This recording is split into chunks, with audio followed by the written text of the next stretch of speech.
우리는 지난 시간 진정한 복, 행복이 무엇인가? 행복이란 뭡니까? 복을 누리는 거예요. 그것이 무엇인가에 대해서 우리가 함께 살펴봤습니다. 진정한 복은 뭐냐? 다 그 복에 대한 정의, 행복에 대한 정의를 하겠지만 성경은 죄로부터 자유하는 거다라는 것이죠. 죄로부터 자유하는 것. 왜냐하면 죄라는 것은 우리에게 사망이라는, 지옥이라는 그 결과를 가져오기 때문에 뿐만 아니라 우리가 이 세상을 살아가면서 그 죄로 말미암아서 갖게 되는 심리적인 죄책감 때문에 우리는 고통을 받습니다. 그래서 우울증에 걸리기도 하고 반면에 막 분노하기도 합니다.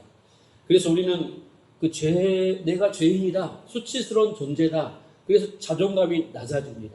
그래서 열등감, 비교의식이 생기고 거기서부터 완벽주의가 생기고 이렇게 심리적인 그 죄책감이 가져오는 자기가 수치스러운 존재라는 인식에서 오는 모든 인간의 생각들이 건강하지를 못해요. 건강한 삶을 살지 못해. 그래서 불행한 거죠. 그래서 이 죄책감이라고 하는 것은 어찌 보면 암덩이와 같다. 이런 상태에서는 마음이 편치 않기 때문에 늘 염려와 근심과 두려움과 불안 속에 있기 때문에, 두려움 속에 있기 때문에 절대 행복할 수 없다라는 거예요. 그런데 이런 죄, 이런 죄책, 이런 죄책감으로부터 자유하는 것이 바로 뭐냐면 복이에요. 근데 그것은 인간의 어떤 노력으로도 얻을 수가 없어요. 오직 하나님이 의롭다, 죄 없다 인정해 주셔야만이 가능한 것입니다. 그래서 하나님께서 예수 그리스도의 십자가의 죽으심과 부활, 그 하나님의 의로 말미암아 그것을 믿는 자에게 의롭다, 의인이다 인정하셨다는 거예요. 그게 뭐예요? 복이다. 그걸 누리고 살아야 된다라는 거예요.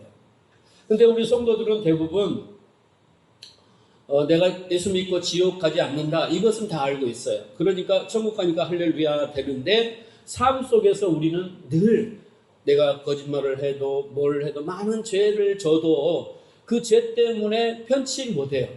회개해도 석연치가 않아요. 뭐 이런 그런 마음들로 이렇게 살아가는데 하나님은 우리가 그 의인이 된 이후에도 어떤다고 그랬어요?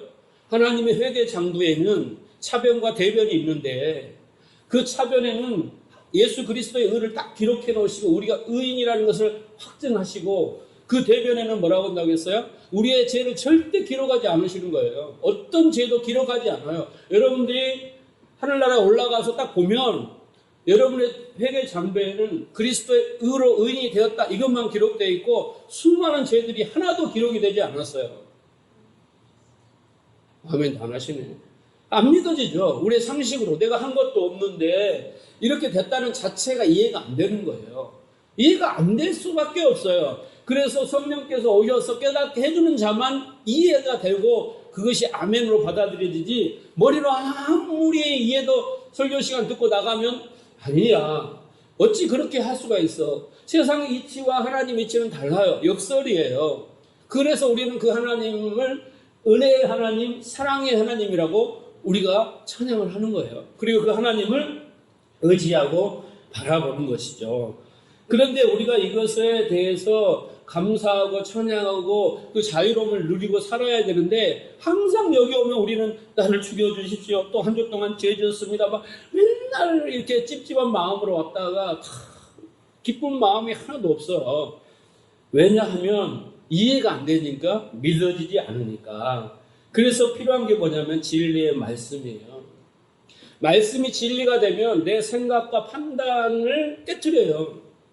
내가 세상의 이치로 내가 지금까지 알았던 경험과 상식과 내 이론과 신념과 사상 이런 것들이 진리가 탁 박살을 내버리는 거야.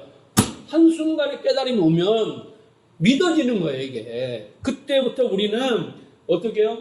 마음의 평안이 오고 자유를 누리고 살 수 있어요. 이렇게 오늘 또 진리의 성령께서 우리를 진리 가운데로 인도해 가시는 거예요. 그래서 여러분 제가 열심히 설교를 준비했지만 여러분 이런 설교는 내가 교만해서 하는 게 아니라 듣기 힘든 설교예요. 이 내용은. 그러나 이걸로 제가 자부를 하진 않아요. 어려워요. 그러나 여러분이 듣는 순간에 이해는 될 것 같고 그럴듯하고 그것이 아니라 여러분이 그렇구나라고 마음에서 뭔가 딱 오고 그렇지 그러면서 마음에 뭔가 기쁨이 오고 뭔가 또 열정이 생기고 소망이 생기는 것은 제가 하는 것이 아니라 성령께서 하시는 거예요. 그렇게 되기를 여러분 소망해야 돼요. 아무리 좋은 설교를 내용을 주옥 같은 설교를 할지라도 머리에다 담가두면 나가면서 다 잊어버리는 거예요. 여러분은 하나님 정말 옥토가 되어서 그 말씀이 내게 진리가 되게 하옵소서. 우리는 진리를 따라 살잖아요. 우리 머릿속에 다 진리가 들었잖아요. 성경이 아닌 진리도 많아요. 세상이 가르쳐주는 진리가 많단 말이에요. 그죠? 네. 파란불이면 가고 빨간불이면 서고 이것도 진리예요. 세상이 가르쳐주는 진리단 말이에요. 사람들이 만드는 진리라는 거예요. 우리는 그것에 따라 사는 것처럼 인생을 살아가면서도 우리가 많은 진리, 성경이 아닌 그 진리를 가지고 살아요. 근데 성경이 딱 오니까 그게 비진리가 되는 거예요. 근데 그 비진리를 알아야 되는 거예요. 이게 그 비진리를 아는 건 뭐예요? 성령이 깨닫게 해주셔야지 우리 스스로는 절대 깨닫지 못한다라는 거예요. 그래서 진리로 지배를 받는 자가 진정한 행복을 누리는 거예요. 이게 복음 받았지만 가치를 몰라. 그런데 진리의 성령께서 오셔서 깨닫게 하면 이제 행복이 되는 거예요. 그게. 오늘도 여러분 행복해지기를 주님으로 축원합니다. 오늘 본문은 하나님이 우리에게 죄인된 우리에게 의인이라고 하셨어요. 근데 그건 분명히 은혜라고 했어요. 값없이 해주시는 은혜라고. 그랬는데 왜 그것이 은혜인가? 왜 그것이 은혜인가? 라는 거예요. 이것을 깨달아야만이 행복이 되는 거예요. 이것을 깨닫는 자만이 그 은혜를 주신 자를 바라보고 의지하고 그 은혜를 주신 자를 믿고 살아가게 되는 거예요. 근데 깨달음이 없는 자는 그 은혜를 주셨대? 그래, 주셨대. 그걸 끝나는 거예요. 그래서 오늘 또 정말 이 은혜가 왜 은혜인가 그렇게 깨닫기를 주님으로 축원합니다. 4절 5절에 보면 이라는 자에게는 그 삭을 은혜로 여기지 아니하고 빛으로 여기거니와 이를 아니할지라도 경건치 아니한 자를 의롭다 하신 이를 믿는 자에게는 그의 믿음을 의로 여기시나니 그랬어요. 이 말씀을 가만히 묵상해 보면 은혜가 왜 은혜인가를 알게 해주는 말씀이에요. 여러분도요, 내가 누군 사업을 실패하다가 한 5억이 빚이 졌어요. 그래서 사채업자들 막 은행 막 계속 휘달려요. 그 고통은 말할 수가 없어요. 맨날 전화하고 집 앞에 지키고 있고 집에도 들어가지 못하고 그 죄책감과 그 압박과 그 고통이 얼마나 경험해 보시면 알잖아요. 그런데 옆에 있는 지인이 딱 5억을 주는 거예요. 갚고 여유 있을 때 나중에 갚아. 그리고 딱 5억을 주는 거예요. 빌려주는 건지 주는지 모르지만 줬어요. 딱 해결하고 나면 얼마나 마음의 자유를 누리겠어요. 그러면 우리는 어떻게 돼요? 그렇게 5억을 빌려준 그가 하나님인 거예요. 나에게. 예? 내가 해줄 수 있는 그에게 하는 거 뭐예요? 내가 잘하는 김치 담가주고 가서 청소해주고 대소사가 있으면 내가 가서 도와주고 내가 할 수 있는 최선을 다하는 거죠. 그게 바로 뭐예요? 은혜 입은 자가 은혜를 갚는 방법이에요. 그런데 우리가 하나님의 엄청난 누구도 줄 수 없는 은혜를 받았는데 우리는 김치도 안 담근다니까. 그죠? 청소도 안 한다니까. 왜 그러겠어요? 그 은혜를 모르니까 그러는 거예요. 모르니까. 은혜를 안 자는 절대 그렇게 배은망덕 할 수가 없어요. 그래서 뭐예요? 나쁘다가 아니라 깨닫지 못했다는 거죠. 네, 깨닫지 못했다. 오늘 이 구절을 보면 일을 하는 사람은 그랬어. 일을 하는 사람은 내가 직장에 가서 일을 했어요. 그러면 내가 한 달에 일을 할 만큼까지 할 때 계약을 한 거잖아요. 내가 연봉 200, 월 200 이렇게 받겠다. 네? 계약을 한 거잖아요. 한 달 동안 일을 했어요. 이 사람은 그것을 뭐라고 여겨요? 품삯으로 여기지 사장이 주는 은혜로 여기지 않는다는 거예요. 사장이 내게 주어야 사장은 내게 어떻게 내가 한 달 동안 일했으니까 지금 200만 원을 빚진 거예요. 그래서 어떻게 해요? 사장은 빚을 졌어 나한테. 빚을 갚아. 그래서 내가 사장한테 받아야 할 빚으로 여기고 품삯으로 여기지 사장이 주는 은혜로 절대 여기지 않는 거예요. 사장이 싫으면 그만두면 되는 거죠. 다른 직장 가면 되는 거죠. 그래서 사장님한테 감사합니다 말 안 해. 내가 할 거 받았으니 당연히 받죠. 이렇게 되는 거예요. 그러는 것처럼 하나님의 은혜를 깨닫지 못한 사람은 이게 중요한 거예요. 내가 하는 헌신과 봉사와 헌금과 모든 기도는 다 뭐예요? 자기의 공로요. 그리고 그걸 통하여 하나님께 은혜 받는 수단일 뿐인 거예요. 이런 자예요. 이런 자는 거죠. 그리고 나중에 하나님 심판대 앞에 서서 할 말이 많아요. 누구 집사는 안 했을 때 나는 했고요. 목사님도 이거 안 하는데 나는 기도했어요. 하나님 앞에 할 것이 너무 많아. 자랑할 것이. 이렇게 된다는 거예요. 그런데 이 일은 진정한 일이 아니라는 거예요. 바울 사도는. 왜 그러겠어요? 네가 그렇게 하는 그 모든 것은 은혜 때문에 그렇게 한 거야. 은혜도 안 받았으면 너는 그렇게도 못해. 그것도 온전한 일은 아니지만 이 이야기예요. 자, 그런데 5절 그러나 일을 아니할지라도 경건하지 못한 사람 누구예요? 저와 여러분이에요. 여러분이 한 게 뭐가 있어요? 천국 가는 일에 뭐가 있어요? 예? 여러분 하나님 지금까지 여러분을 지켜주시고 보호하시고 여기까지 오는데 한 일이 뭐가 있냐고 막 찾았고 머릿속에 헌금 얼마 했고 기도 봉사 얼마 했고 그것은 앞에 말한 사람이라니까 품삯으로 여기고 빛으로 하나님께 받아야 할 빛으로 여기는 사람이나 은혜를 모르는 사람. 그런데 이 일을 안 했어요. 그래도 또 경건하지도 못해요. 죄인이다 이 말이에요. 예? 그 자격도 없는 저와 여러분인데 하는 일도 없는데 하나님이 어째요? 의롭다고 여겨주시는 거예요. 예. 그래서 그 십자가의 그 죽으심과 부활을 믿는 그 믿음을 보시고 의인이다 라고 인정하신 거예요. 그러나 우리가 의인이 인정받기까지 한 게 아무도 없어요. 나는 흙이었고 티끌이었어요. 하나님이 의롭다 하시는 것이 맞아요. 그 방법이 맞겠죠. 그것이 옳겠죠. 그러시다면 되는 거지요. 그렇게 받아들이는 거예요. 인정하는 게 우리가 할 길이에요. 우리가 오직 하나 하는 것은 인정하는 거예요. 그게 뭐예요? 믿음이에요. 하나님이 하시는 방법, 구원의 방법, 지금까지 모든 하시는 것들이 옳습니다 라고 인정하는 게 뭐예요? 믿음인 거예요. 따라해 봅시다. 인정하는 것이 믿음이다. 근데 그 인정하는 것을 보고 하나님을 의롭다 라고 하신다는 거예요. 여기서 보면 일하다라는 이 헬라어는 노력하다라는 뜻이에요. 다시 말해서 인간이 자기의 힘과 지혜와 노력으로 자기의 자존심을 챙기고 자기를 풍성하게 하고 자기 조체성을 확립하기 위하여 하는 모든 노력들 무용지물 그리고 하나님 앞에 나오기 위하여 헌신과 봉사와 열심히 뭔가 보따리를 챙겨서 하나님 앞에 나아가는 모든 것도 다 아무런 효력이 없다라는 거예요. 아무런 효력이 없다라는 거예요. 그것으로 구원을 받거나 그것으로 복을 받을 조건이 될 수가 없어요. 그걸로 받으면 빛이 되는 거예요. 은혜가 될 수가 없어요. 그따 은혜라는 단어, 사랑이라는 단어를 적용할 수가 없어요. 아무것도 안 하고 더군다나 죄인이고 어떤 자격도 없는데 주셨을 때 그걸 우리는 은혜라고 하는 거예요. 여러분 자녀가 어느 정도 성장하면 처음에는 엄마의 도움을 잘 받고 살죠. 그러나 어느 정도 보면 귀찮아합니다. 엄마 그만해. 나도 밥 먹을 수 있어. 나도 숟가락질 젓가락질 할 수 있어. 왜 자꾸 나를 귀찮게 내가 알아서 다 한다니까. 점점 가면 엄마 사춘기 되면 절대 간섭하지 마. 내가 다 고민하고 내가 기도하고 내가 다 할 테니까 걱정과 지켜만 봐 라고 이게 뭐예요? 이게 선악사건이에요.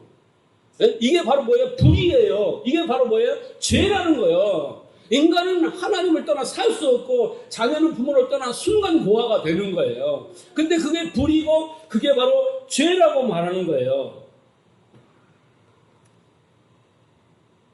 이런 자는 일하는 자예요. 그런데 나는 아무런 공로도 없고 일한 것도 없고 나는 죄인 중에 개수입니다. 먼지 맞습니다. 먼지가 무슨 선한 일을 하겠습니까? 라고 그것을 자기 자신을 인정하고 자기를 부인하고 그 하나님이 의로우심을 꼭 붙드는 자, 그것을 믿는 자를 하나님께서 의로 여기신다라는 그 해석이 바로 이 4절 5절의 말씀이에요. 깨닫기를 바랍니다. 자, 1절로 가봅시다. 4장 1절 3절. 그런즉 육신으로 우리 조상된 아브라함이 무엇을 얻었다 하리요? 만일 아브라함이 행위로서 의롭다 하심을 얻었으면 자랑할 것이 있으려니와 하나님 앞에서는 없느니라. 성경이 무엇을 말하느뇨? 아브라함이 하나님을 믿음에 이것을 저에게 의로 여기신 바 되었다라는 거예요. 지금 사도 바울은 3장 21절부터 32절까지 하나님의 백성이 의롭게 된 것은 하나님이 준비하신 또 다른 복음에 나타나는 그 하나님의 그 예수 그리스도로만이 구원받는 그 믿음, 그것으로 된다라고 계속 강조했잖아요. 그리고 4장 1절 그런즉 이제 어떻게 해요? 그걸 설명하는 거예요. 일한 자와 일하지 않는 자를 설명하면서 아브라함을 이야기를 지금 애화로 갖고 온 거예요. 그런즉 자, 그래서 바울은 유대의 조상 그 아브라함이 믿음의 조상이라고 그 얼마나 그 백성들이 자부심을 가지고 지금까지 그러한 그 아브라함이 정말 하나님 앞에서 그가 무엇으로 그 믿음의 조상이 됐고 의인이 되었느냐라고 따지는 거예요. 정말 그가 의인이 되고 믿음의 조상이 될 때 지가 보탠 거에 뭐가 있느냐? 바울은 이렇게 노골적으로 좀 까는 거예요. 노골적으로. 아무것도 없다는 거예요. 말 그대로 아브라함은 쓰레기와 같고 티끌 것 같고 우리하고 다를 바가 하나도 없다. 아브라함은 다 모든 것이 무용지물이다. 하나님이 선물로 주셔서 택하시고 믿음 주시고 연단하시고 다 그렇게 하셔서 의롭게 하신 것 아니냐. 여기서도 뭐라고 그랬어요? 여겨주시다라고 했잖아요. 여기시다라고 했잖아요. 네? 그래, 진짜 그래서 그런 게 아니라 안 그런데 그렇다라고 인정해 주시는 거예요. 하나님이. 하나님 마음대로? 아니라니까. 예수 그리스도로 말미암아 그 대가를 치르고 여겨주셨다라는 거예요. 아브라함이 괜찮은 사람이 되어서가 아니라 계속 뭘 합니까? 마누라 팔아먹고 애국으로 도망가고 130살이 넘어서도 계속 처벌을 얻고 자식을 낳고 그런데도 하나님이 그 아브라함을 이제 어떻게 의인이라고 했기 때문에 이제 어떻게 그 이후로 모든 것들을 다 덮어주시고 의인으로 여겨버리시고 그 아브라함의 차변항목 차변에는 예수 그리스도의 딱 못 박으시고 대변 항목에는 절대 아브라함이 처먹고 뭐 짓고 이런 건 하나도 기록을 안 해주셨다라는 거예요. 그게 뭐예요? 여겨주셨다, 덮으셨다라는 뜻이에요. 히브리 11장에 보면은 의인들, 믿음의 선진들의 면모가 나오죠. 아브라함도 마찬가지고 방금 말한 대로 아브라함이 갈대아 우르에 나와서부터 그가 믿음으로 사람이 인정받기까지 하나님이 어떻게 하셨는가? 예? 창세기 22장까지 나오죠. 사라는 어떻게 됐어요? 이삭을 주신다고 했을 때 비웃었어요. 하나님이 약속을 비웃었다고요. 그런데 믿음의 사람이라고 성경은 기록하고 있어요. 모세는 사람을 지고 도망갔잖아요. 자, 그런데 그 히브리 기자는 뭐라고 말하면 바로의 공주의 아들이라 칭함을 별로 달갑지 않아서 광야로 갔대요. 우리는 다 아는 사실이잖아요. 네? 하나님이 죄 짓고 살인을 하고 도망간 그 죄를 싹 지우기로 지워버리시고 거기다가 차변 항목에다가 대변 항목에다 뭐라고 썼어요? 바로의 공주의 아들이라 칭함을 거절하고 예수 그리스도를 위하여 능욕받는 것, 그것이 어떻게 해요? 애굽의 모든 보화보다 더 낮게 여기고 그렇게 광야로 갔다라는 거예요. 실제로 그랬어요? 안 그랬다니까. 그런데 하나님께 의인이 된 사람이 하나님이 그것도 좋게 보셔. 네? 그렇게 좋게 기록해 주셨다라는 거예요. 안 믿어지시죠? 이렇게 여겨주시는 것이 바로 뭐예요? 구원이고 그게 덮으심이다라는 거예요. 여기심이다. 여러분이 이 은혜가 아브라함에게만 가니까 모세만 가는 게 아니라 오늘 우리에게도 적용되니 우리의 마음이 얼마나 가볍고 기뻐야 되느냐 이 말이에요. 감사가 되어야 하느냐 이 말이에요. 자, 그런데 성경을 많이 읽으신 분들은 이런 말에 또 충돌을 해요. 성경은 꼭 한 입으로 두 말을 하는 것처럼 보일 때가 있어요. 바울은 분명히 아브라함은 무용지물이다, 쓰레기다, 뭐 아무것도 한 것도 없다라고 하는데 또 성경은 다른 말을 하시네요. 자, 창세기 26장 3절 4절을 보면 내 자손을 하늘의 별과 같이 번성케 하며 이 모든 땅을 내 자손에게 주리니. 이건 뭐예요? 지금 하나님이 창세기 26장이니까 지금 이삭 이야기예요. 25장에서 아브라함은 끝나잖아요. 이삭에게 찾아오셔서 하시는 말이에요. 아브라함이 약속을 그대로 너에게 이루겠다. 그러면서 뭐라고 말하는 거예요? 말씀하신가 봐요. 내 자손으로 인하여 천하 만민의 복을 받으리라. 이삭의 자손으로. 그리고 그 이유는 아브라함이 내 말에 순종하고 내 명령과 내 계명과 내 율례와 내 법도를 지켰음이니라 하시니라. 아브라함이 하나도 온 것도 순종한 것도 없다니까. 아무것도 없는 것이 있어서 하나님이 그래도 그를 의인이라 인정을 했어요. 선택했기 때문에. 그런데 여기에 와서는 또 하나님 딴소리를 하시는 거예요. 아브라함이 순종을 했대요. 명령과 계명과 율례와 법도를 지켰다. 맞잖아요. 그래서 바울과 야고보서가 싸우는 거예요. 야고보가. 에? 아브라함이 한 게 뭐가 있냐? 막 이렇게 싸우는 거예요. 그런데 여러분이 자세히 보세요. 지금 바울은 아브라함과 한 게 없다고 그러는데 여기 보면 율례와 계명과 법도 이것을 다 지켰대요. 근데 여러분 문자적으로 보면 맞는 것 같지만 아브라함이 한 것이 맞는 것 같지만 아니에요. 여기 보세요. 왜냐하면 여기 율례, 법도, 계명이라고 번역된 이 토라, 후카, 미스바 이 모든 율법을 뜻하거든요. 그런데 아브라함 때 여러분 율법이 주어졌어요? 이 정도는 여러분 아시죠? 아브라함이 먼저예요? 모세가 먼저예요? 다윗이 먼저예요? 제일 나중에 사람이 누구예요? 셋 중에? 셋 중에 제일 나중에 누구예요? 다윗. 그 다음에 나중에 누구예요? 모세. 그 다음에 누구예요? 아브라함이에요. 여러분 아브라함 때 율법이 주어졌나요? 아니요. 누구 때 율법이 주어졌어요? 모세 때.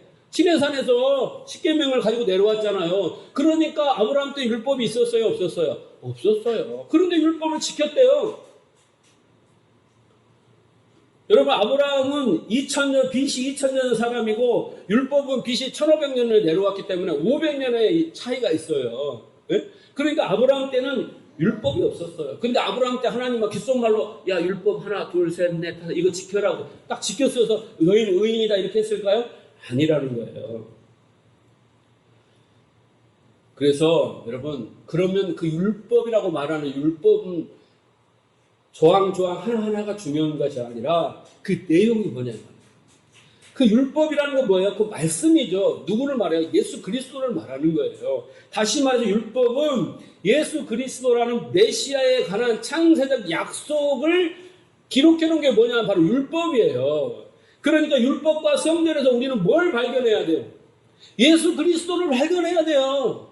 예수 그리스도, 율법으로는 죽고 예수 그리스도로 사는구나. 율법으로 우리가 죄인이고 망하고 죽는구나. 저주구나. 이걸 발견해야 되는 거죠. 그러니까 아브라함은 뭐예요? 이걸 발견했다라는 거예요. 쉽게 말하자면 지켰다라는 것은 그 율법을 지켰다라는 것은 진짜 다 순종해서 그걸로 구원받은 게 아니라 그 율법을 통해서 깨달았다는 거예요. 자기가 죄인이고 죽어야 되고 그리고 그 메시아를 통하여 구원을 받았다는 것을 깨달았다는 거예요. 인정했다는 거예요. 받아들였다는 거예요. 그거에서 어떻게 해요? 하나님은 그가 순종했다라고 말하는 거예요.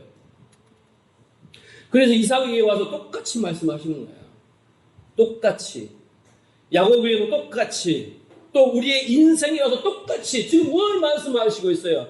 네가 아무리 잘나고 똑똑하고 많이 갖고 적게 갖고 어째가는 네 노력으로 나한테는 올 수는 없어. 복을 받을 수는 없어. 오직 예수 그리스도야. 그 믿음이야. 이걸 가르쳐 주는 거예요. 아브라함이 그걸 알아먹었다는 이야기야. 왜? 이삭도 알아먹고 야곱도 알아먹고 모세도 알아먹고 다윗도 다 알아먹었어. 그거를 의인이라고 했다고. 그들의 삶을 돌아보면 알 수 있잖아요, 우리가.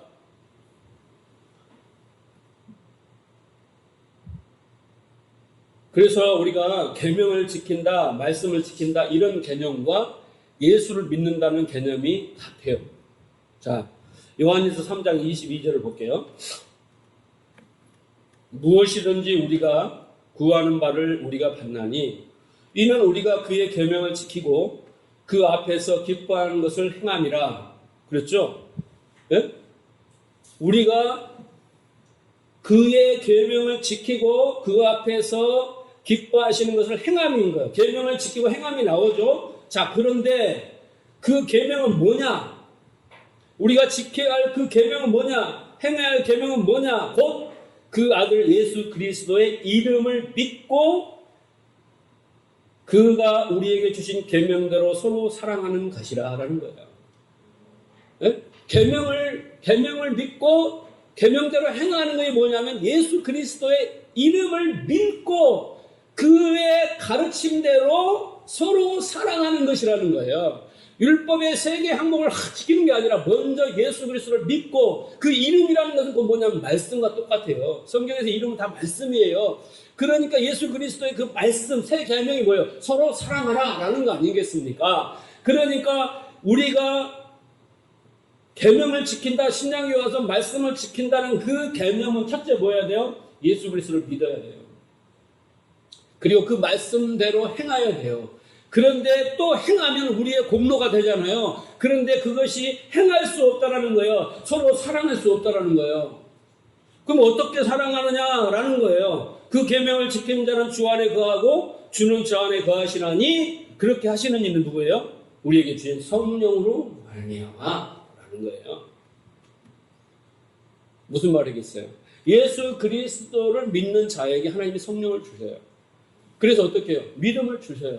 그리고 어떻게 우리가 궁극적으로 우리를 다 자기 사랑을 파괴하고 결국은 서로 사랑으로 가는 하나님의 형상, 하나님의 마음, 하나님의 그 사랑을 품는 자로 성령께서 우리를 변화시킨다는 거예요. 그 이야기를 하고 있는 거예요. 그 이야기를. 그래서 계명을 지키는 건 뭐예요? 예수를 믿는 것이에요. 예수 이름 믿고 예수의 말씀을 믿고 그리고 우리가 어떻게 해요? 정말 그 말씀을 통해서 우리가 우리 자신을 아는 거예요. 우리의 처음의 자리를 알고 다른 사람을 외모로 판단하지 않는 거예요. 외모로 판단하는 거 뭐예요? 시기, 질투, 미워하지 않고 사랑하는 것을 말해요. 왜? 우리가 다 그 하나님의 긍휼과 자비와 그 하나님의 사랑으로 쓰레기 같은 존재들이 다 어떻게 해요? 용서받고 구원받고 인정받았으니 너나 나나 다 어떻게 해요? 네? 다 불쌍한 존재인 거예요. 그래서 어떻게 서로 외모로 판단하지 않고 잘나니 가진 일 못 가진 일 이런 거 안 하고 사랑하는 것. 그렇게 되는 거에 뭐예요? 말씀을 지키는 거예요. 행함이요 그게. 궁극적으로 우리는 그렇게 돼야 돼요. 부부 간의 갈등도 없어지고 성도 간의 갈등도 없어지고 모든 인간 간의 갈등이 없어져서 아버지의 마음 품고 아버지가 우리를 사랑하신 것처럼 그 마음이 하나 되어서 사랑하게 되는 것. 그때까지 여러분 기도하셔야 돼요. 그것이 우리의 인생의 신앙의 목표인 거예요. 돈 아무리 가지면 뭐예요? 아무리 많이 배우면 뭐예요? 대통령이 되고 뭔가 높은 고위 관직에 앉으면 뭐예요? 사장이 되면 뭐예요? 그 마음에 이 좁쌀만한 겨자씨만한 사랑의 마음이 없다면 그건 인간도 아닌 거예요. 오직 자기만을 사랑하는 그건 짐승과 같은 거예요. 그러나 하나님의 형상을 닮은 사람은 그렇지 않다는 거예요. 사람을 판단하지 않고 어떻게 해요? 사랑하게 되는 거예요. 그래서 이것을 인정하고 상대방을 그렇게 바라보는 걸 뭐라고 그래요? 사랑이라고 하는 거예요. 그걸 바로 뭐라고 해요? 계명을 지키는 것이다 라는 거예요. 우리는 계명을 지키라 그러면 하라 하지 마라. 그래서 하지 말라는 것은 하지 말고 하라는 것은 잘하는 것. 이것을 계명을 지킨다라고 하는 것인데 그것이 아니라 말씀이 나를 새로운 피조물로 만들어가는 거예요. 그 비진리가 가득한 나를 성경과 정반대대로 살아가는 나를 깨닫게 하시고 성경대로 살아가게 하도록 재창조의 과정으로 나를 이끌어 가는 거예요. 누가? 성령께서 내 안에서. 오늘 또 지금 이 자리가 어떤 자리인지 여러분 곰곰이 생각해 보세요. 주일 성수하고 그냥 여러분 왔다 가시면 끝이 아니에요. 오늘 여기에서 진리의 말씀으로 여러분이 깨어지고 부서지고 내 자아가 부서지고 내 판단이 부서지고 지금 내가 갖고 있는 생각과 모든 것들이 어떻게요? 모두를 불행하게 만들고 있어요. 나 지금 환경 속에서 고통을 받게 하고 있어요. 이것이 깨어지고 부서지지 않는 한은 여러분 절대 행복할 수 없어요. 그러나 행복하게 만들기 위해서는 뭐가 있어요? 진리가 여러분 속에 들어가야 되는 거예요. 내 생각, 판단이 무너져야 된다고. 내 가치가 무너지고 내 지식이 무너지고 내가 스스로 하나님이 내가 판단하는 그 자리에서 내려와야 된다고요. 그래야지 자식이 행복하고 부부가 행복하고 모두가 행복하는 거예요. 왜 행복하지 않냐고요? 나 때문이에요. 내가 하나님처럼 모든 걸 판단하고 결정하고 말씀대로 안 가고 내 생각대로 가니까 육신의 생각은 뭐예요? 사망이요. 하나님을 기쁘게 할 수도 없고 하나님의 말씀에 굴복하지 못하게 하는 것이 우리 머릿속에 있는 지식들이라는 거예요. 그래서 우리가 말씀대로 산다는 것은 말씀 그 자체가 예수 그리스도를 그려내고 있어요. 하나님의 마음을 그대로 대변하고 있어요. 그래서 그 말씀대로 산다는 것은 그 말씀이 나를 지배하는 거예요. 그 말씀이 나를 장악하고 나의 생각에 꽉 채워져서 다른 어떤 생각도 파고들지 못해서 그 생각을 따라 그 의지로 선택해 나가는 그것이 바로 뭐예요? 말씀대로 되는 거예요. 뭐 지켰냐 안 지켰냐 이게 중요한 게 아니에요. 마음도 없이 지키는 이스라엘 백성들 바리새인들은 너희는 그 속에 하나님 사랑하는 마음도 없이 이를 사랑해서 자기 자신을 사랑해서 오만 강주리의 과일들을 다 모아서 하나님 앞에 들고 나오잖아요. 인정을 받지 못해요.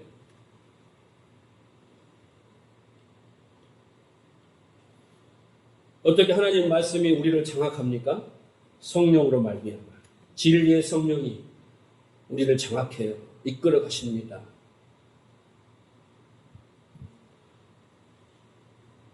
얼마나 우리는 거기에 이끌려가지 하려고 몸부림치지 몰라요. 나를 버리는 거 되게 수치스럽고 자존심 상하고 나의 수치를 인정하는 거 되게 괴로워하는 거예요. 평생 그걸 붙들고 살고 하나님 다 인정하겠어요. 다 인정하겠어요. 그러나 이 부분만은 건들지 말아주세요. 우리는 이러고 있다 이 말이죠. 그러나 그러고 있는 부분들이 나를 불행하게 하고 모두를 불행하게 하는 근원이라는 거예요.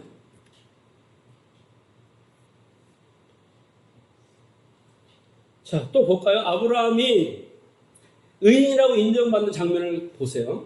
창세기 15장 1절을 보면 같이 한번 읽어볼까요? 시작.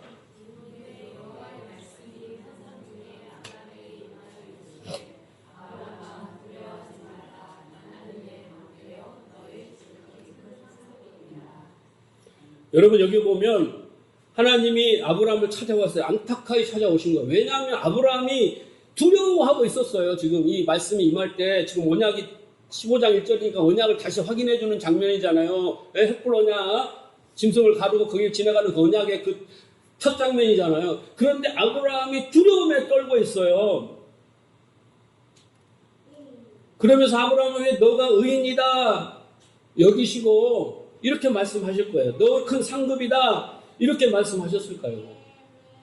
왜 그랬을까요? 아브라함이 두려워 떨고 있었다니까. 근데 이 장면은 어떤 장면이냐면 지금 뭐예요? 롯이 지금 저 소돔 고모라에 잡혀갔잖아요. 거기서 어떻게 해요? 공격당해서 다 포로로 잡혀갔잖아요. 자기 일꾼들 318명 데리고 사개국 연합군하고 싸우러 갑니다. 거기서 승리해요. 그리고 할렐루야 하고 내려오는데 할렐루야도 안 했을 거예요. 할렐루야 아직 몰랐으니까. 에? 그렇게 내려오는데 멜기세덱이 와서 그러는 거예요. 너 하나님이 함께 하셨다? 하나님이 싸워주셨다? 그래서 네가 이긴 거야. 네가 목동 318명 가지고 그 사개국 군대를 이길 수 있겠어? 이렇게 이야기하니까 그때 그것을 인정하여 11절 드리잖아요. 그리고 이제 하나님이 너를 지켜주실 거야. 걱정하지 마라. 너를 복 주실 거야. 아브라함이 믿었어요. 그리고 내려왔어. 그런데 그 돌아서는 순간부터 두려움이 온 거예요. 저들이 다시 조합해서 자기를 공격하면 어떨까? 난 318명 이거 다 목동들인데 이렇게 해서 두려움에 떨고 있는 거예요.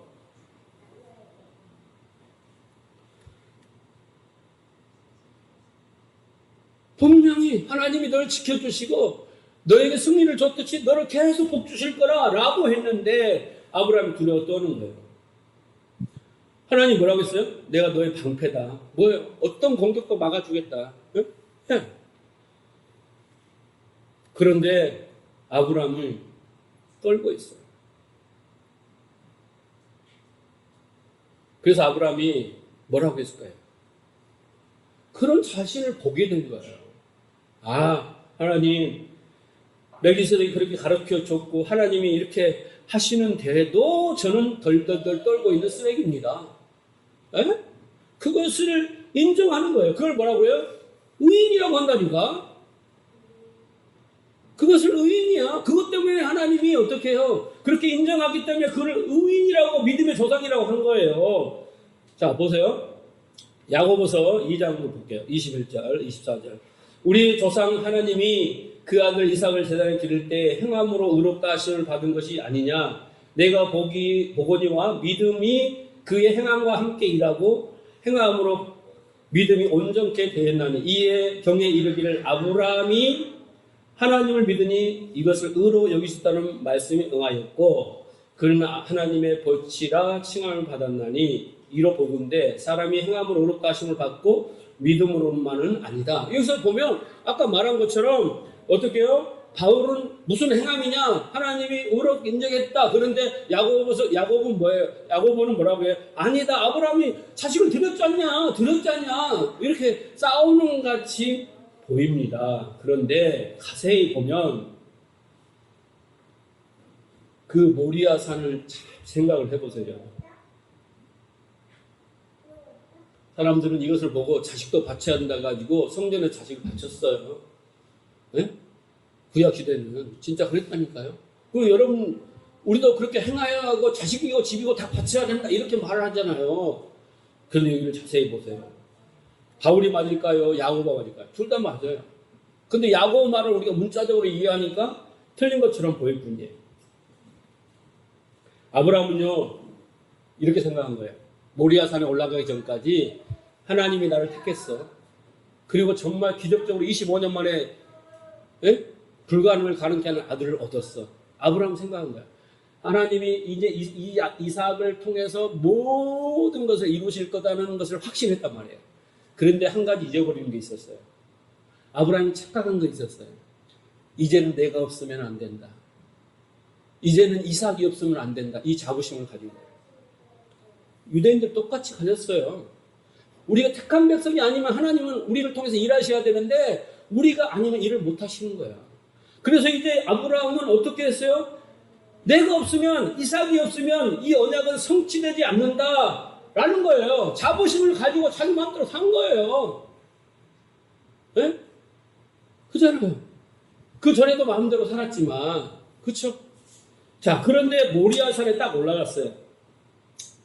모리아산에 올라갔어요. 내가 죽으면, 내 자식이 죽으면 하나님의 언약 끝장나는 거야. 그러니까 감히 하나님 우리를 죽이겠어? 네. 그런데 하나님이 모리아산에 딱 올라가니까 이삭을 죽여라 그러는 거예요. 뭘 생각했을까요? 아브라함이 이거 생각한 거예요. 하나님은 이삭이 아니어도 당신이 하신 언약을 또 누군가를 택하서든지 이룰 수도 있구나. 아니면 이 이삭을 통해 이룬다면 죽여라고 했으니까 죽여서 살려서라도 언약을 이룰 수 있는 분이구나라는 것을 알고 나 때문에 내가 있어야 이삭이 있어야 뭔가 된다는 그것이 아니구나. 하나님은 과감히 죽여라고 하시는 분이구나 라는 것을 깨달은 거예요. 여러분 내가 교회에 없으면 이런 생각을 버리세요. 저는 이거 버리는데 10년 걸렸어요. 10년 동안 휴가도 안 갔다니까. 네? 10년이 아니라 20년 동안 휴가도 안 갔다니까. 이번에 처음으로 갔어요. 왜? 내가 없으면 교회 문 닫고, 내가 없으면 교회가 안 돌아가고, 내가 없으면 다 망하고, 내가 아니면 그랬어요. 근데 여러분 내가 없어야 하나님이 일하셔요. 내가 없어야. 그건 하나의 높아심이고 교만인 거예요. 예. 이 아브라함이 그런 거예요. 그러니까 내가 무언가를 도와준다고 하나님의 언약이 성취되고 내가 있어야 된다고 이렇게 생각을 버렸던 아브라함의 생각이 죽는 자리가 어디예요? 바로 모리아산이에요. 모리아산이에요. 하나님은 그 약속을 반드시 이루시고 이삭을 죽이고 살려서라도 이루시는 그런 능력의 하나님인 거 결국은 뭐예요? 나는 아무것도 몰라. 아무것도 아니야. 그거 깨닫는 자리예요. 그래서 어차피 하나님이 살려내시든지 아니면 딴 놈을 데려다가 만드시든지 이제 하나님 마음대로 하시는 분이니까 어떻게 손 든 거예요. 그래서 아브라함이 어떻게 해요? 자식의 심장에 칼을 꼽는 거예요. 그게 뭐예요? 행함이에요. 그것도 깨달음 없이 행하면 그게 행함이겠어요?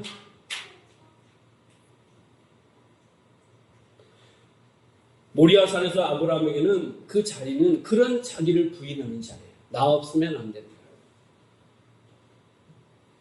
내 아들까지라도 바쳤어. 그것이 바로 행함의 자리가 아니라 나를 죽이는 자리예요. 그것이 진정한 행함인 것입니다.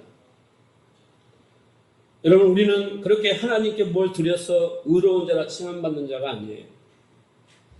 하나님이 여겨주시고 덮여주셔서 그것을 믿는 자를 의로운 자라 하는 거예요. 그걸 절대 잊으시면 안 돼요. 그것을 깨달아야 해요. 여러분, 하나님께서 의인으로 인정받는 우리는 그러면 이제 어떻게 의인으로 살아가야 돼요. 근데 의인은 어떻게 살아가요? 오직 믿음으로 사는 거예요. 아브라함이 모리아산에서 자기의 죽음의 과정이 있었죠. 그죠? 그래서 아브라함은 의인으로 살아갑니다. 자기를 죽였어요. 자기의 모든 생각을 다 버렸어요. 야곱도 여러분 약복강에서 죽습니다. 환도뼈를 맞고 죽어요. 그리고 평생 이스라엘로 살아가면서 지팡이를 짚고 삽니다. 그 지팡이가 뭐예요? 십자가예요. 모세도 자기가 죽는데 40년 걸렸어요. 광야에서. 이쪽 마이크가 안 나옵니다. 40년 나갔어요. 40년 걸렸어요. 얼마나 외롭고 고독한 시간이 있겠습니까? 다윗도 자기 죽는 과정이 있죠. 시편 32편, 51편 밧세바 때문에 죽어요.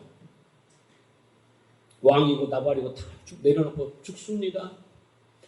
바울도 그 종교적인 열심과 그 율법을 자기 일을 가졌지만 그도 담에색에서 죽습니다. 자기의 죽음의 과정 없이는요, 여러분, 우리는 절대 믿음으로 살아갈 수가 없어요.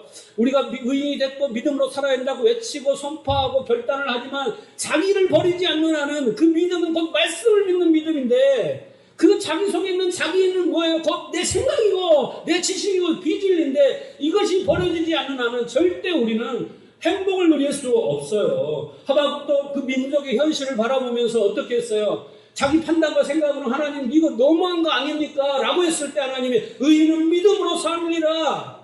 지금 이 현실을 봐라. 왜 내가 하겠냐? 이보다 더 악화될 것인데 그것도 내가 계획이야. 이것을 인정하고 받아들인 게 뭐였어요? 믿음이었어요. 진정한 의인은 이제 오직 믿음으로 사는 거예요. 믿음으로 산다는 것은 말씀 항목을 지켜야지 게 아니라 내 생각을 버리는 거고 내 판단을 버리는 거고 내 지식을 버리는 거고 성경 말씀을 붙드는 거예요. 여러분이 붙든다고 사라지는 게 아니에요. 그러나 붙드는 순간 하나님께서 그 말씀을 가지고 우리를 사용하시고 그 말씀으로 우리를 지배하시고 우리의 머릿속을 채우시는 거예요. 진리로 만드셔서 나도 모르게 사라지는 거예요.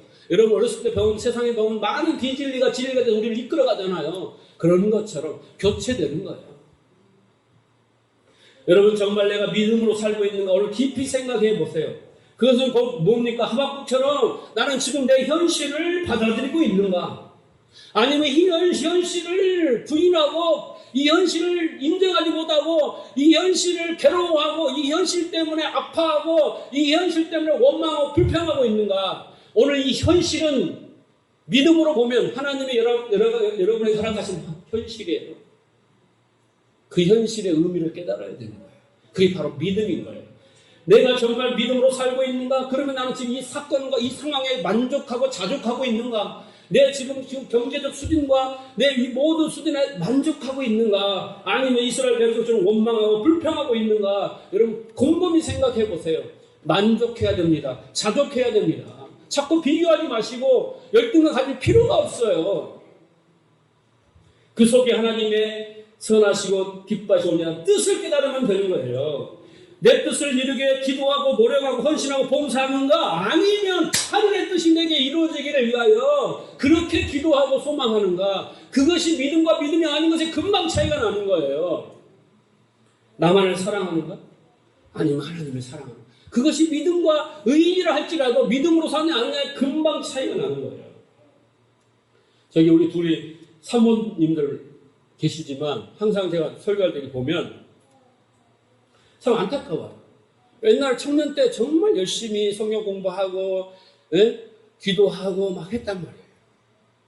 그런데 이제 결혼을 하고 나니까 또 자식이 생기고 나다 보니까 일이 많잖아요. 가사일 해야죠. 또 직장일 해야죠. 시부모 모셔야죠. 남편 섬겨야죠. 자식 섬겨야죠. 정말 기도할 시간이 없을 거예요. 온 시간이 바빠서. 그런데 그런 삶이 오래되다 보면 자기가 지쳐가는 거예요. 육신도 지쳐가고 마음도 지쳐가고 그만큼 공급을 받지 못하기 때문에 자꾸 인간적인 욕심과 생각과 판단이 나오면서 정말 마음이 분노하고 짜증나고 이런 인간적인 내가 왜 이러지 막 이럴 정도로 안에서 꾸정물이 올라오기 시작하는 거예요. 그게 현실인 거예요. 그래서 어떻게 해요? 하나님 자식을 자기가 만들어 놓고 왜 이렇게 많이 주셨어요? 나중에 하면 그 자식도 효도해봐. 입이 부끄러울 거야. 어쨌든 왜 그랬냐고 현실을 탓하고 왜 이런 남편 내게 보내주셨냐고 막 탓하고 그 난리를 칠 거라고요. 이 현실에서 빨리 벗어나게 달라고 기도하고 그럴 거랍니다. 근데 여러분 이것은 믿음으로 사는 게 아니에요. 이건 믿음으로 사는 게 아니에요. 의인은 되었지만 믿음으로 사는 게 아니에요. 믿음으로 사는 건 뭐냐 말이에요. 믿음으로 사는 게 뭐예요? 지금 가사가 힘들고 직장 생활이 힘들고 교회 생활이 힘들고 이런 모든 힘든 속에서 뭘 봐야 되냐면 자신을 봐야 되는 거예요. 자신을. 여러분도 똑같아요. 이런 어렵다고 힘들다고 가난하다고 이 속에서 뭐 환경 바꿔달라고 이 난리 치는 게 아니라 하나님이 허락한 이 현실 속을 인정하고 자족하며 이 속에서 고통과 아프다고 아우성 치는 게 아니라 나를 봐야 되는 거예요. 나를 봐야 되는 거예요. 내 안에 사랑이 없는 걸 봐야 되는 거예요. 내 안에 정말 하나님을 향한 의지하는 믿음이 없고 정말 내가 괴롭고 힘들면 뭐 하겠어요. 틈틈이 시간 내서 무릎 꿇고 기도하고 눈물 흘리면서 아버지요 환경을 바꿔주시는 게 아니라 내가 이런 댓글입니다. 이것도 참아내지 못하고 믿음 좋다 했지만 이거 다 쓰레기입니다. 나를 발견해야 된다고. 나를 하나님이 너를 발견해라는 광야를 허락하신 거예요. 내 주위에 막대기를 많이 사놓고 막 후드로 패는 거예요. 왜 저 막대기를 내게 주셨습니까? 이렇게 하지 말라니까요. 그래야 되잖아요. 우리가 믿음으로 살려면 먼저 나아가 내 속에 무슨 생각과 무슨 감정과 무슨 동기와 이것을 가진 걸 내가 알아야 되잖아요. 근데 내 스스로 알 길이 없어요. 1차적으로 알 수 있는 것은 남편이고 자식이고 이런 성도의 교제고 이런 사건이고 이런 많은 일들인 거예요. 하나님이 허락하신 일이죠. 우리는 거기에서 환경을 바꾸려 하거나 뭘 자꾸 해달라고 그런 것이 아니라 하나님이 허락했기 때문에 절대 안 바뀌어요. 그 속에서 나를 보는 거죠. 믿음 없는 나를 보고 기도하지 않는 나를 보고 영성이 바닥난 나를 보고 인간적으로 선택하고 인간적으로만 나가는 나가 보여야 되는 거예요. 그것이 끝인 거예요. 그런 나를 보면 끝이에요. 그게 그 고난이 끝이라고. 그런데 그걸 못 보고 자꾸 탓하고 자꾸 좋은 환경 달라고 그러면 하나님이 주신 목적이 아니잖아요. 그러니까 고난이 오면 어떻게 하라고 그랬어요? 하나님의 뜻을 먼저 물으라고. 힘들 때 엎드리라고. 하나님의 뜻을 물으라고. 의인은 믿음으로 산다는 것은 그걸 받아들이는 거라니까. 그 현실을 받아들이고 그 사건과 그 상황을 인정하고 자족하며 거기서부터 시작하는 게 믿음이에요. 그러면서 이것과 씨름하는 게 아니라 내 자신과 씨름하는 거예요. 그렇잖아요. 하박국이 그러잖아요. 그러고 나니까 지금 상황은 무화과 나무가 열매가 없고 포도나무에 열매가 없고 감람나무도 열매가 없고 밭에 먹을 것이 다 갈라 비틀어져 있고 짝짝 갈라져 있고 외양간에 소가 없고 양도 없고 뭘 먹을 것 하나도 없는 그런 현실이에요. 그런데 3장 18절 하박국 나는 여호와로 말미암아 즐거워 하며 나의 구원으로 하나님을 말미암아 기뻐하리라. 궁극적으로 우리가 어떻게 돼야 되냐면 그 속에서 그런 깨달음을 가진 자만이 고백하는 거예요. 의인은 믿음으로 살리라. 정말 그 상황 속에서 내가 그 감당할 수 없는 그 고통 속에서 내 머리는 도저히 이해가 안 되는데 하나님 앞에 물었더니 하나님의 뜻을 구했더니 깨달음이 온 거예요. 그 문제가 문제로 보이지 않아요. 그런 자가 고백하는 거예요. 나는 여호와로 말미암아 즐거워하고 나는 구원의 하나님으로 기뻐하리라. 왜? 답이 하나님밖에 없음을 알았으니까. 하나님이 이렇게 해주신 뜻의 의미를 알았으니까 거기가 사건의 종결이에요. 종결이에요. 그리고 3장 19절 주 여호와 나의 하나님이시라 나의 발과 사슴과 같게 하사 나로 나의 높은 곳에 다니게 하시리라. 그것이 끝이 아니라 나를 어떻게 해요? 그 높은 바위산에 사슴이 우뚝 서서 붉은 뿔을 위엄있게 자랑하며 그 사랑스러운 눈빛으로 쫙 서 있는 그 영광의 자리를 우리에게 주시겠다라는 거예요. 그런데 우리가 먼저 뭘 해야 돼요? 하박국처럼 하나님의 뜻을 깨달아야 되는 것이죠. 그것이 믿음인 거예요.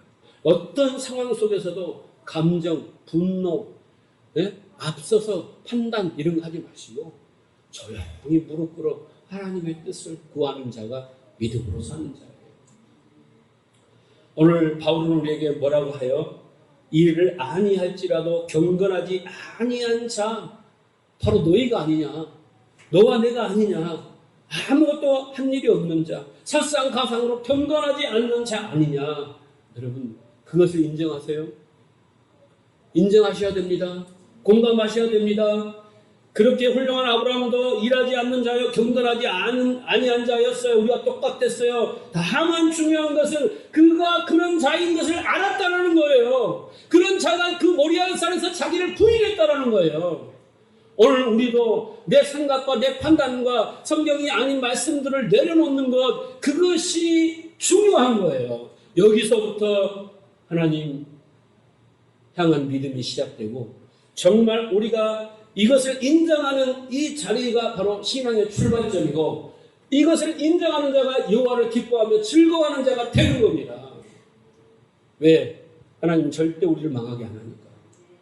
하나님을 믿는다면서 지금까지 왜 아무 일도 안 일어나요? 아직도 내 생각과 내 판단과 내 감정과 내 생각대로 살아가고 그렇게 살아가는 나를 발견하지 못하고 그런 사이에서 나를 돌이키려는 몸부림도 없고